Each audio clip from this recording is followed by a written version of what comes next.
Here at Valley Horse Transport, our high level of knowledge and experience within the equine industry ensures that your most important and most loved assets are professionally transported with the utmost safety and welfare. Adelaide to Melbourne, Melbourne to Sydney, with reliable connections throughout all states in Australia. With the well-being of your equine companions being of paramount importance, our angle load transport trucks are fully equipped with a full range of safety devices and features. As well as providing professional equine transport, Valley Horse Transport also have multiple stabling facilities located among our routes, ensuring your horse arrives safe and in excellent condition. When the best is only good enough, ring us at Valley Horse Transport on 0499 449 151. Welcome back to Mobile Rolling. I'm still here with Vic Frost. We've been talking about his early life and how he got into the horses, and at this stage he's married and you're living at your Sleepy Hollow. No, the first place. Dapto. At Dapto. So you trained at Dapto for 5 or 6 years before you shifted. How were you freelance driving then as well, Vic, or were you just training and driving your own? I was mainly just training and driving my own. How big a team? Well, I had up as many as 36 at one time, so I had a fair few. It's a lot in those days. A lot, yeah. So who was working them? Yourself and your wife in the stables? Yeah, and we had 4 or 5 people working for us. Okay. Yeah, I had a foreman and some other guys. So what sort of training did you have? You obviously... They didn't have interval training in those days, did they? You just worked them over a couple of miles and swim any or anything? Yeah, I used to work mainly a mile and a half. But I sort of, my dad sort of grilled me a fair bit on getting horses to understand what you wanted. Like, you know, say pullers. We got pullers off some trainers and we'd work them pretty hard. So they wouldn't pull. And they wouldn't be pulling so much, and they'd be sticking on pretty good. Yeah, exactly. So that opened a lot of people's eyes, but that comes from my dad, you know. So what was? Did you have any standout horses in those days, or it was really just a learning curve and getting your name out there with the people and waiting for the decent horse to jump in your yard? Well, we had a horse called Tactile Band, but a top trainer in Sydney had him, and Dad got him, and we sort of worked him between us, and Dad said, there's a good race in Tasmania coming up, the Tasmanian Championship. And so he spoke to the owners, and they said, yeah, if you think you can win, we'll do it, you know. So away we go. We were still working at the coal mine in them days, because I was doing afternoon shift, Dad was doing afternoon shift too. But so Dad took his 3 weeks off, and he drove the horse to Melbourne, then put it on the bass trader, the boat. Yeah, the barge, and took it across. So it was going to take more than 3 weeks. So I was still stayed at work, and then when he got the horse over there and settled in, I got a plane down, and then he came back on the same plane. So you just took over. Yeah, took over from there, and he won the championship. So what year we reckon was that? I'm testing you now. Oh yeah. I think I must have only been. Oh no, it must have been 20 or 20. So that was actually before you'd shifted to. Yeah, to your that place, was before. Yeah. So when you were at your new place, what did you have any standouts in? Or were you just waiting for that nice horse? We did get a few nice horses. Like Area Code and Glenn's Thunder. Yeah. Another one. So when did, like, we obviously know, Lucky Creed, I think it was Lucky Creed, wasn't it? Yes. The one horse from Queensland. Yep. He was campaigning in New South Wales, and you were the regular driver. Yes. So he was sort of the first thing that people started to see. Absolutely. Your ability and how good the horse was and how good you were. Yeah. So did he win a Clive Eyre and all that? He won quite a lot. Well, he won. He'd won 4 races in Brisbane before he come down, and then I took over the driving, and then he was going. I got beat on the 25th. I'd won 20 races with him straight without getting beat. He'd won 4 up there with Ronnie Wanless driving him. Then I drove him for the next 20 wins straight.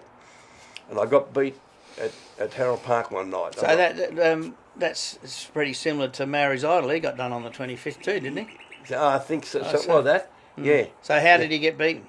Well, he just wasn't quite right. Not good enough. Wasn't quite right on the night. He just having an off night, and it was a bit of a freak the way it happened as well, because I can still remember the race very well. I was one out, one back, and I was just sitting there. They were going a bit steady, and Laurie Miles, he was another top trainer down there. He was coming pretty fast. He had a Tasmanian horse, a chestnut horse it was. Can't think of his name. But he was burning from the back of the field because they were going down the back straight. We had a lap and a half to go. And I was in the 1-1 with Lucky Creed, and he's a strong horse, Lucky Creed. And I looked over and I seen Laurie coming quick. I thought, oh, gee, got to go. So I pulled out, and Laurie's going, Vic, because he thinks I'm going to knock him down. But Lucky Creed come out, and he took one stride, and he was going just as quick as Laurie was. Laurie just dropped him behind me. Oh, okay. Never. He didn't even have to check his horse. Lucky Creed They only just got beaten or what? No, so I went to the front, and Percy Hall was in front with one of Bob Wiggins' horses. He was an old knee knocker. He used to hit his outside knee, so he used to run off in the straights. He's all right in the corners. He used to run out. So anyway, I'd circled and got to the front. So I just backed up a little bit. Cocky Ray, the horse that beat me, he's three back or 4 back on the fence. So anyway, back in them days you had running rails. You couldn't push it underneath. You can't. Skunk lane then. Yeah. So anyway, going down the back the last time, Percy Hall, I just quickened up a bit, and Percy's hitting his knee and he's running off. Out. So and then he's Laurie Miles has put his foot in his wheel, so they're all tangled up and dragging back. So Cocky Raider's sitting back there. You can drive a bus through. So Cocky Raider's got a very good sprint on him. That was his asset in racing. So off he went, and I looked back and I seen the gap behind me, and I thought, shit, I've got to go, you know. So I just you went for it. I just opened him up, because he could sprint quick, and there was nothing going to stop him. You know, he had an open passage. So and he just got me a head or a half head on the line, you know, and then I come out next week and beat Cocky Raider again. So that was everyone would remember that. Then you, of course, I think you went. Obviously, by then you were driving lots of good horses, and in 1972, wasn't it? You represented Australia, which obviously would have been a huge thrill. Absolutely, yeah. They didn't ask for your age, did they, Vic? We're past that by then. Oh, we're a long way past that one. Yeah. So that was in America, wasn't it? Yes, okay. yeah. Was that who do you remember anyone you were driving against then? Yeah, I do. But how I got there, like when I was driving Lucky Creed, because I'd won 20-odd races straight with him, and I had a lot of other horses which I was winning with as well, and no driver in Australia had ever driven 100 winners in one season. Never before it had been done. So I got to 99, and then the cameras were following me around, and it was as if they were putting the jinx on me. Oh, that was the night you got beaten? No, it wasn't. No, but other horses. I just couldn't get. No, this 100. Yeah, I just couldn't get the 100. I was sitting on 99 for about 2 weeks, and the end of the season was coming, closing in. Anyway, I got it at Penrith one night. I got the 100 winners, and then I went on to win another 6. So I got 106 winners in that year. So that put me. I started the record books. No one had ever done it before, so that's where it all started. So, and then that's because I won that the Australian champion. And had Lucky Creed going, and that's when they picked me to represent Australia in the World Championship. Who was driving for New Zealand? Do you remember? Peter Wolfenden. Peter Wolfenden, yeah. Any of the Americans? Do you remember any of them? Yeah. Miller or one of them? No, Joe O'Brien. Joe O'Brien. He'd be dead now, Joe. You're still going? Yeah. Real nice guy, and his wife. We all got to know each other. So it was really good, great fun. Yeah. Oh, yeah, absolutely. Did you drive trotters and paces, or just paces? Both. Well, how long? 2 or 3 weeks, or how long? It was. We drove on 11 different tracks in 12 days. And how did you end up? Did you get a winner? Oh yeah, I got. That's how I got that. I got that wheel. So that's the That's You were the yeah. winner, were you? I was the You were the number one. I got 2 winners that night, and that's why when you're the leading point scorer on each of the tracks, you get one of those. You get a globe. Yeah. Okay, so that's 72. When did Westburn Grant? Westburn Grant was in the 80s, wasn't he? Late 80s. Yeah, late 80s. Yeah. So how did you get him? Says Derby at the 200 and Westburn Grant, he must be the best part of 35 metres in front of our Ainsley, and clap him ladies and gentlemen, because this 3-year-old is an out and out champion as he comes down to the post. Westburn Grant is going to win by an absolute mile, 40 metres on the line I'd reckon. Second our Ainsley, Rock. Did you buy him, breed him, someone give him to you? He was owned by other people, wasn't he? Well, New Zealanders, weren't they? Yes. Breens, yeah, were they? yeah, Breens, yeah. Barney and Colleen Breen. Yeah. And I used to race Westburn Grant's mother. Okay. And she ran 4th in the Bankstown Cup one day. So what was he by? He was by Land Grant. Land Grant. Your Queensland-based horse, wasn't he? Yeah, he was American horse, but he come over and Queensland. he was racing, yeah. So anyway, I raced. He was Australian bred though, Vic, wasn't he? Yes. But he was owned in New Zealand. Well, I had the mare there. You put him in Fold of England. Yeah. Well, Barney and Colleen was still in Christchurch. Yeah. But see, I used to handle all the racing of Westburn Grant, and he used to handle all the stud bits before and after. Yeah, so he said, she broke a pedal bone in the Bankstown Cup, and she sort of finished the race sort of lame, but she still run 4th. Like, she's a really nice mare, and she had a New Zealand record anyway. So Kevin Seymour offered him a service to his source, Land Grant. So anyway, Barney took him up on that, so he went up and got her inseminated and that sort of thing. When she foaled, ready to come off, I went and got him, because he was a little black fellow he was. And I brought him back to Exeter and then took him from there. And I'd raced other horses for Barney Breen, like, round Bulleye and that sort of thing, and won quite a few races for him. And he said, do you want to go halves in him? Like, you take all the expenses, and I bred him, you take the expenses, and we'll go halves in him. So I said, yeah, I'll do that. That's not bad, because I know he won $2 million in the late 80s and 90s. He won 2.3 million. Yeah, exactly. That's not bad. I mean, but when he offered me that deal, he didn't know whether... No one did. No one. He might have been a dud. And but the thing is, that's the gamble. Could he run from when you broke him in, or did he do? Pretty well, yeah. Like, he took a while. My son Glenn actually got him going. Yeah, and he drove him in his first 6 wins. A lot of people don't know that, but he drove him in his first 6 So he wins. ended up winning, he won the Inter-Dominion, didn't he? Yeah. He won a couple of cups in Adelaide. He won two SA Cups. Yeah. That's when they were worth 100 grand. 100 grand each. Yeah, and he won just about everything, didn't he? Yeah, well, how I come to win the South Australian Cups was they had the Benson and Hedges Cup. Yep. 10 metres away, Rufus Youngblood trying hard, well clear of Whirly Dream. Westburn Grant, he leads into the straight 3 or 4 metres. Our meter boy trying hard. Rufus Youngblood further back, but Vic Frost and Westburn Grant are clearing away on the straight. Our meter boy trying hard, but Westburn Grant, too good, 4 metres. Second, our meter boy. Or the Quit Cup, like in Perth. And they were worth, I think the Benson Hedges Cup was worth 280,000, and then so he won that 1 year, and then on the way back I stopped off at Adelaide. You floated him over and back, did you? No, flew him. Yeah. Yeah, and I flew him back to Adelaide. We stopped off there, and I won the South Australian Cup worth 100 grand, and then we flew him home, and then the next year we done the same thing again. He went to Perth, he won the Quit Cup, which was worth 310,000, and next year, dropped off at Adelaide and won the Cup again, 100,000, and then come back again.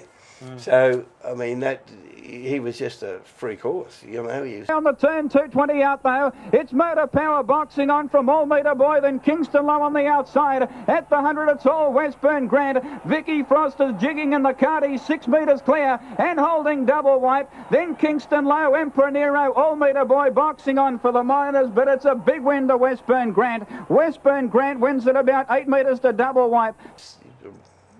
He was just too good for Smolder did that. Yeah. He won. He was in Perth for the Inters, and then he come to Adelaide and won the cup. Yeah.